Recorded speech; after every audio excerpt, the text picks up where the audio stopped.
Hello, and welcome to Kaylee's Nightmares, a podcast that delves into the bizarre, chilling, and terrifying stories of myself and our listeners. I am your host, Kaylee.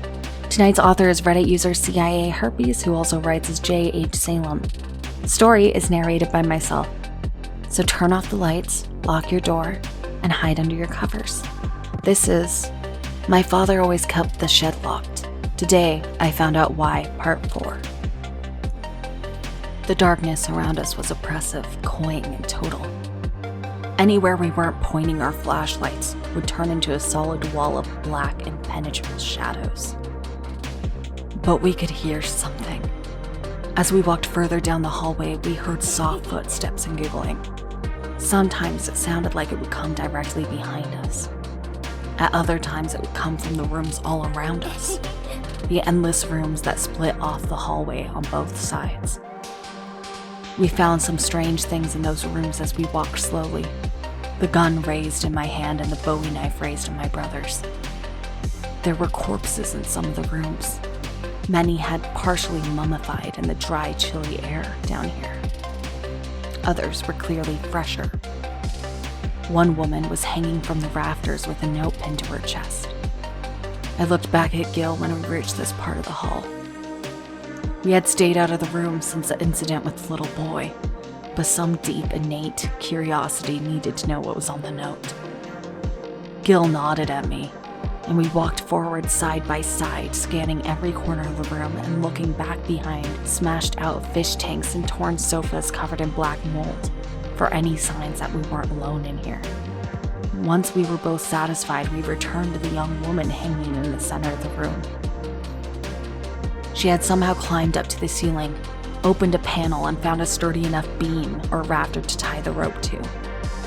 Yet there was no rafter or anything remotely tall enough to reach the ceiling nearby. It was somewhat of a mystery. I explained this to Gil, who looked somewhat confused and alarmed. He clearly hadn't realized it until I pointed it out to him. I turned back to the woman's corpse, picking off the note, which had been stuck into the front of her blouse with a huge wooden splinter. Gil kept a lookout while I read, shining his light back and forth in a circle across the room, holding his ridiculously huge knife in the other hand like some sort of medieval swordsman. I saw with increasing horror that the note appeared to have been written in the woman's own blood. Looking at her body, I saw a deep slash on her left arm, one that had clotted days ago. I looked back to the desperate message this dying woman had left for us. To anyone that finds this, my name is Michaela Mansfield.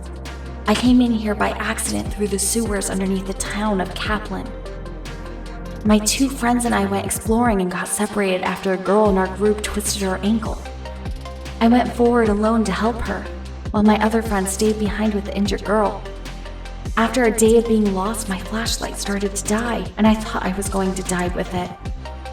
And then I found fluorescent lights up ahead. They were flickering and looked like they might sputter out at any moment, but it was the only hope I had. I followed the lights and found my way into this hallway. When I tried to turn around and go back, the entrance to the sewers had disappeared. It was just a hallway that seemed to extend forever. The one that has haunted me for weeks now. Please, if you find this note, tell my parents what happened to me. Take my golden locket and return it to my mother and father as proof. I hope you have better luck getting out of here than I did. Goodbye, and may God forgive me for what I'm about to do. Michaela. I looked up at Gil with one eyebrow raised. I saw he had been reading the note over my shoulder, rather than keeping a lookout. I sighed, deciding not to say anything. We can't take the locket, I said. Gil shook his head. We have to take the locket. They're going to think we had something to do with this girl's death if we just show up randomly with a piece of her jewelry. Actually, I think I remember when this girl and her friends went missing. It was on the news. Her parents were pleading for anyone with information to come forward. I think the cops were acting on the suspicion that it was murder or kidnapping or something. But they probably just went exploring without telling anyone and never came back. We'll wipe it down and send it anonymously through the mail with a note explaining what happened, he said. I sighed, giving up. He was right. It was the right thing to do. But I'm sure many innocent men have gone to prison over trying to do the right thing. I pointed to the note. This doesn't help us at all, I said. He shrugged. Maybe it does, maybe it doesn't. It doesn't really help us formulate a plan, but it does give us information.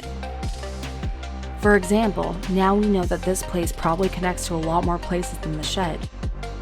We might be able to get out through dozens or hundreds of exits. If it connects to a random sewer over in Kaplan, then it could connect to places all over the country. True, I said. But what if it connects to some alien world? Or to a black hole? What if it connects to some point in the void between galaxies and we get sucked out to our deaths? He simply shrugged again, seeming apathetic to these possibilities. Well, in that case, he said smugly, a half smile forming on his lips, our deaths would probably be a lot quicker than they would be at the hands of these creatures down here. Then he started laughing. It sounded eerie in this dark, forlorn place, where everything smelled like yeast and the floors were all wet substrates growing strange jungles of alien molds. He reached forward and took the golden locket off of the woman's neck, placing it carefully in his pocket. We started walking out of the room together. Also, I said, the note seems to imply that the entrances are temporary. She couldn't find her way back out after she got in here. What if they're like, I don't know, lobster traps or Venus fly traps or something? They draw people in here, and once they're inside, I stopped speaking as soon as I realized I heard someone following us. I heard running footsteps. A high-pitched giggle started and then was cut off. We both stood there in the darkness, our flashlights pointing forward. Then the sound of that demonic little girl started up, high-pitched and somewhat inhuman sounding. Her words had a strange hoarseness to them, an uncanny valley sound as if she were only imitating human emotions and human speech.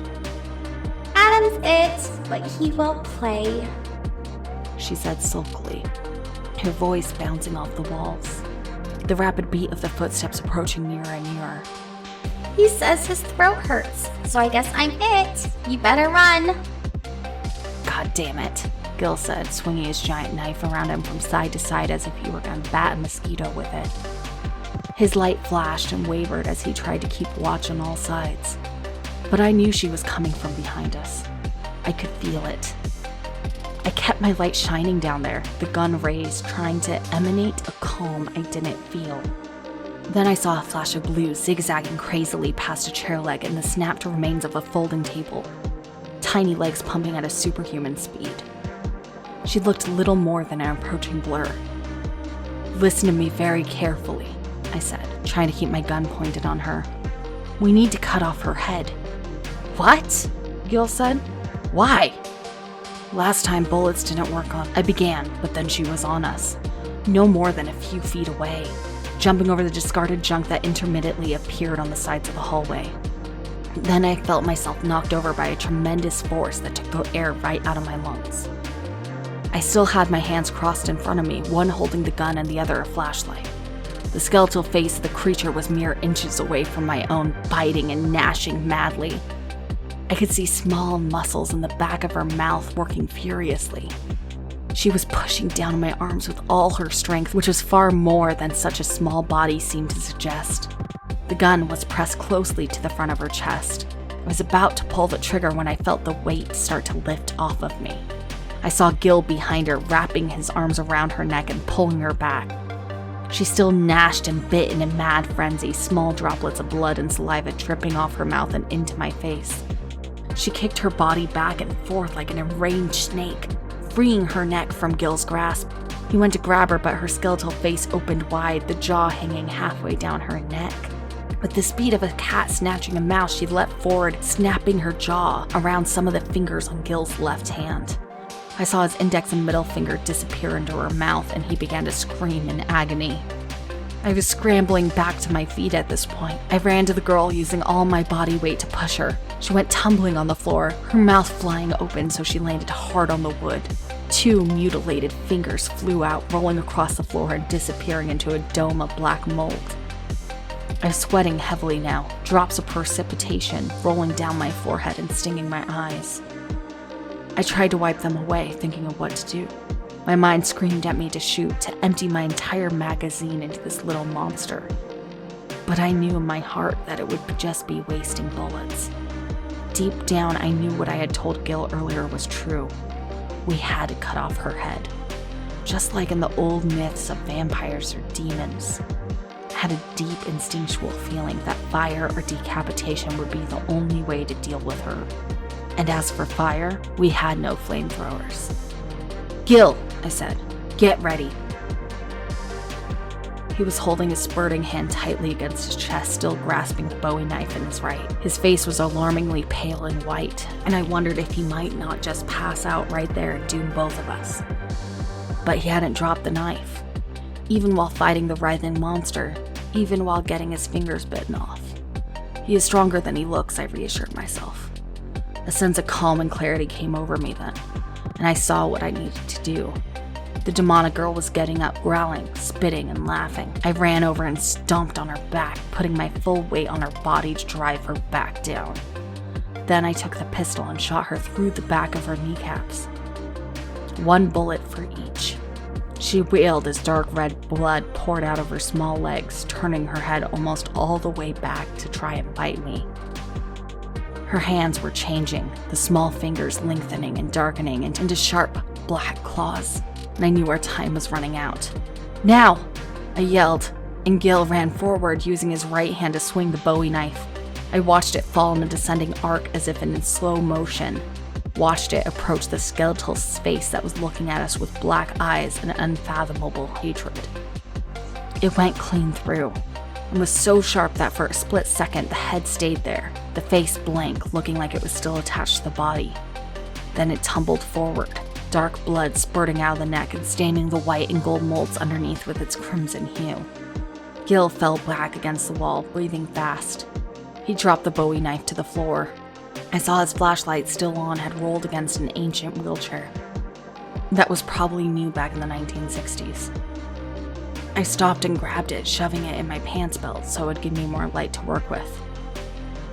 Gil still had his hand clasped to his chest. Slowly, I put my hands forward and grasped his injured hand by his wrist. He inhaled deeply, gritting his teeth and closing his eyes. "We're going to need to wrap this in something." He nodded. I took off my shirt and started ripping long slices from the bottom, then wrapping them around his hand tight in an attempt to slow the bleeding.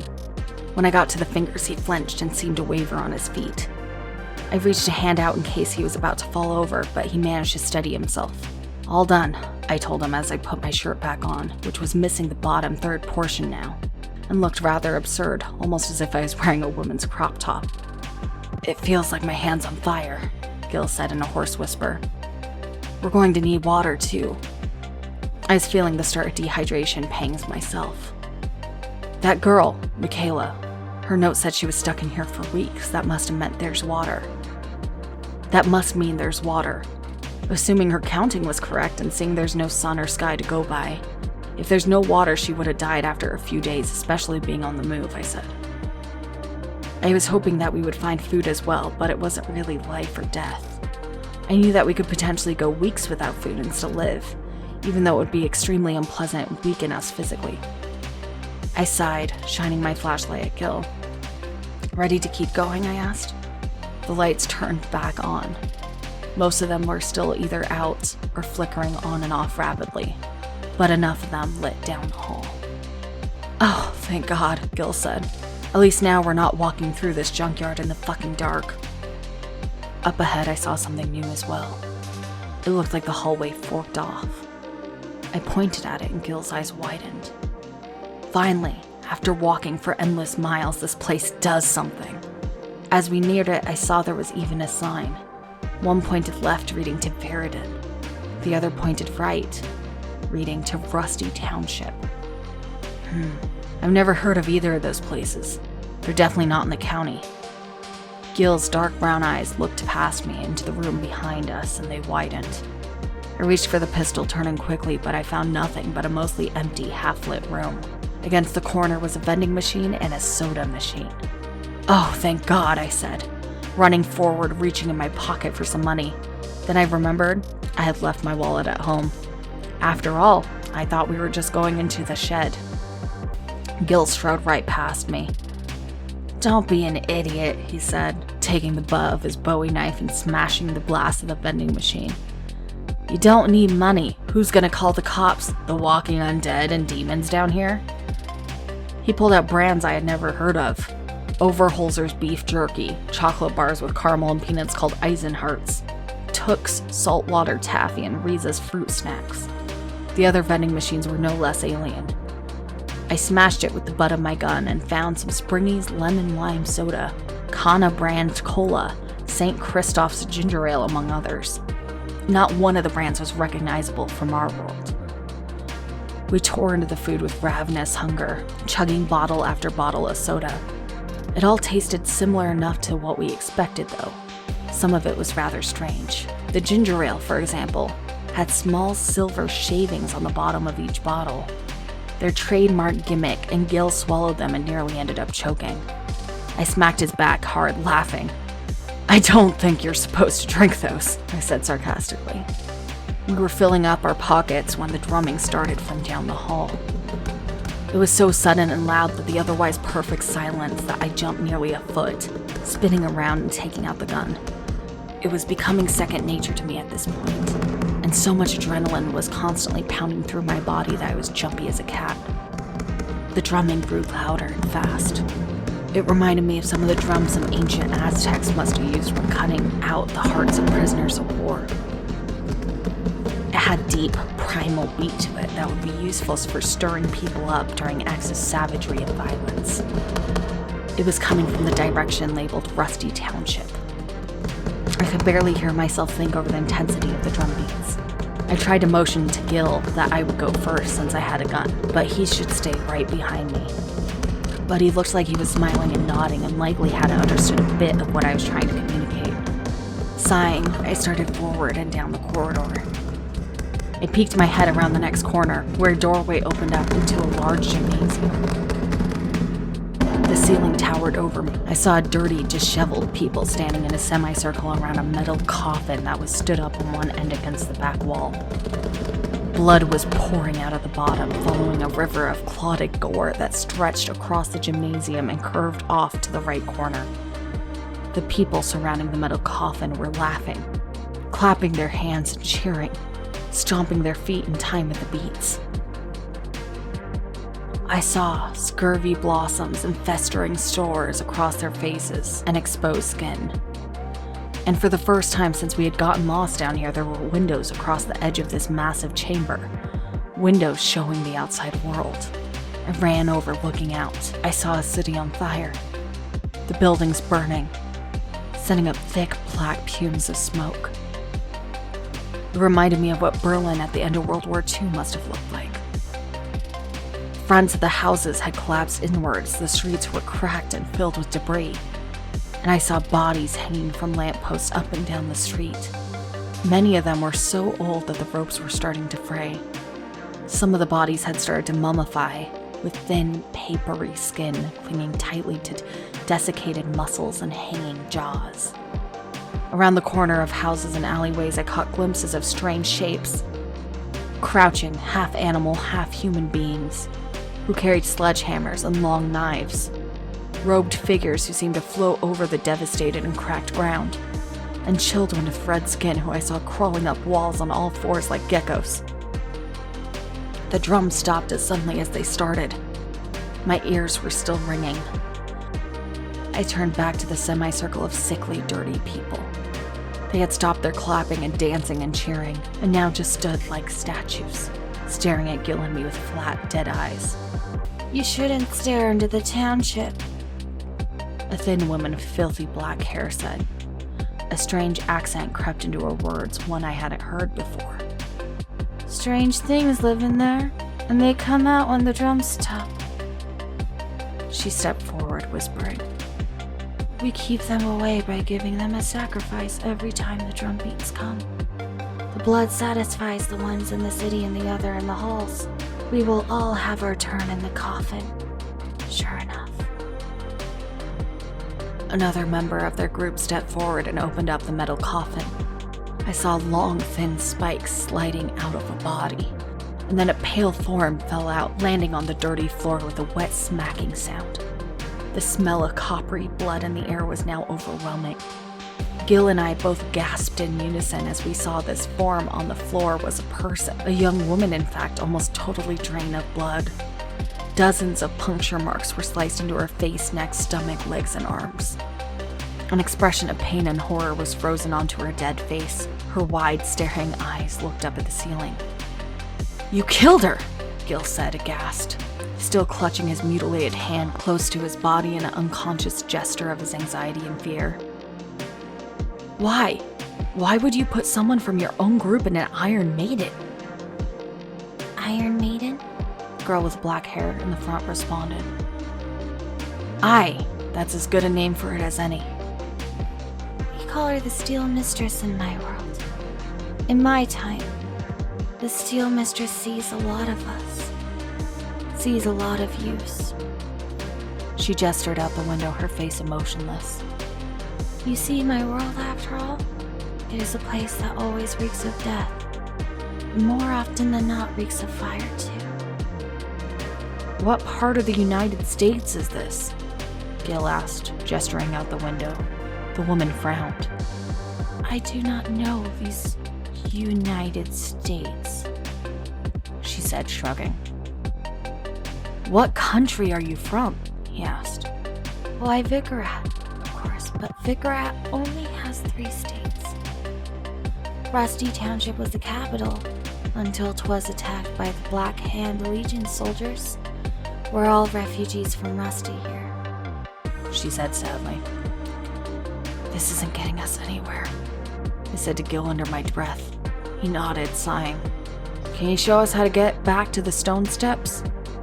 "Big circular stone steps that go round and round?" Gil asked the woman in one last attempt to get a sensible answer out of her. She nodded her grimy face. Aye, in the center of the undergraves, pointing past the Iron Maiden and the dead body in the ground. I realized there was a step up on the ceiling in front of the next corridor, one pointing left and saying, "To Rusty Township Center," and one pointing to the right saying, "To the undergraves." The sign was so covered in dust and specks of black mold that it was no wonder I hadn't seen it. "Do you have any maps of this place?" asked the dirty woman and her friends. They all shook their heads. There are no maps of the undergraves, but the stairs be at the center. You take a right and follow the path straight. Ignore all forks to the right or left, just keep following it straight. We were walking away fast now, just trying to leave these lunatics behind. But you'd be mad to go there now after the drums just stopped. Her voice was fading rapidly as Gil and I ran forward. "Those people were fucking nuts," Gil said. "Killing each other just because they think blood keeps away demons." "Brother," I said through heavy breaths. "If you and I lived down here for a few months, we would be just as crazy as those people."